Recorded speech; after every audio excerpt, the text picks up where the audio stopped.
Tom, can you introduce our incredible guest for tonight, please? Okay. As chief of police since 2012, he has worked to embody the ideals of Robert Peel and his promotion of community policing, making the town of Marshfield one of the safest in the country.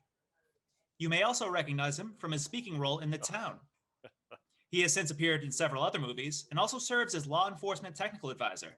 Welcome back to the Dr. Joe Show, Chief Philip Tavares. Yay! Yes. It's a pleasure to be here. Thank you for having me. Oh, it is so wonderful that you're here. And just as I was, thanking Mark, I want to thank you for what you are doing for Marshfield. I can't believe it's been since 2012. Yeah, Wow. time is flying. That's for sure. That it sure is. But you've been with the force. Why do we call it a force?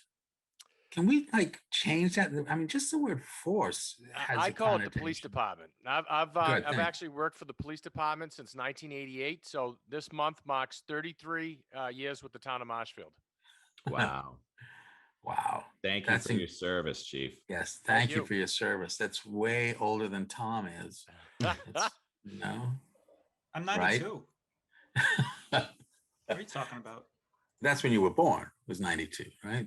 No, I'm kidding. Kidding. Sorry, I better stop now. So, Chief,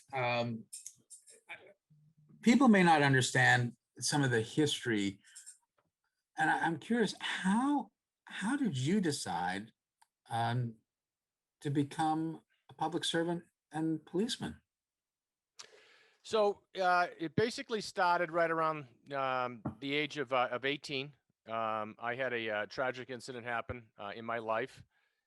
My father, who had never been in trouble with the police ever before, was arrested by the police. And during the arrest, he stated to us what happened. It resulted in him receiving a severe beating. And then he was brought to the police station, and subsequently I bailed him out.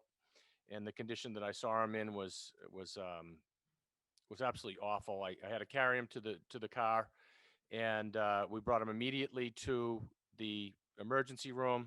And over the next 2 days, he made 3 trips to the emergency room.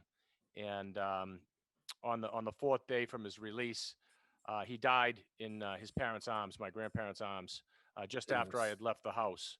And there was an autopsy that was done, and subsequently a major investigation that was done. And I wasn't pleased with the results of it, although the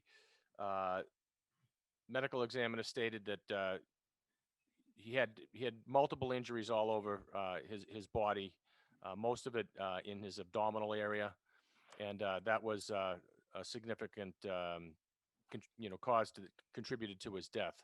So fortunately here, it's I can't say too much more about it because it is actively under investigation, thankfully, due to the state police and the district attorney's office. So I can't really get into details about it, but at that time in my life, that was November the 18th of 1987 when he passed. And at that time, I was being an only child and not having much left to turn to.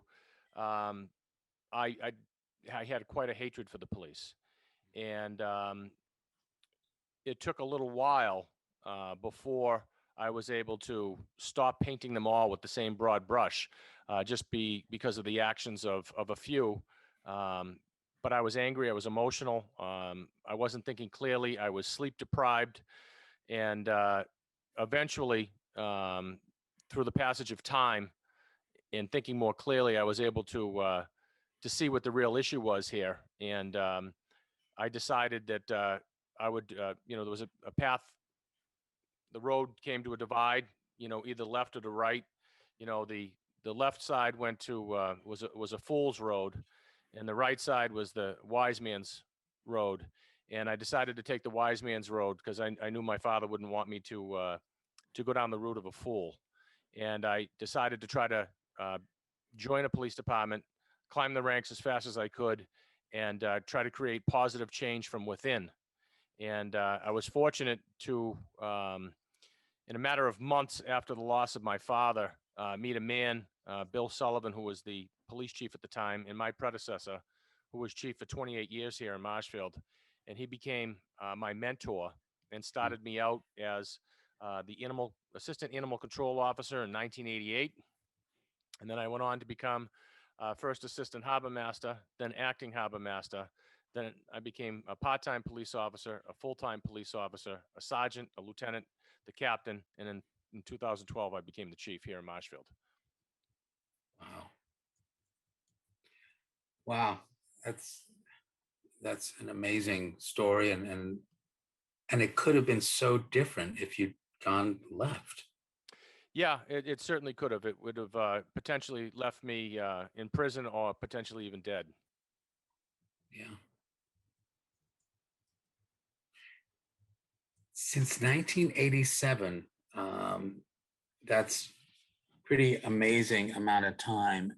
And I want to come back to it, but we have not been on the air for as long as 1987, but we also have mentors and people who support us, and those are our sponsors. We would not be able to do this without them. So,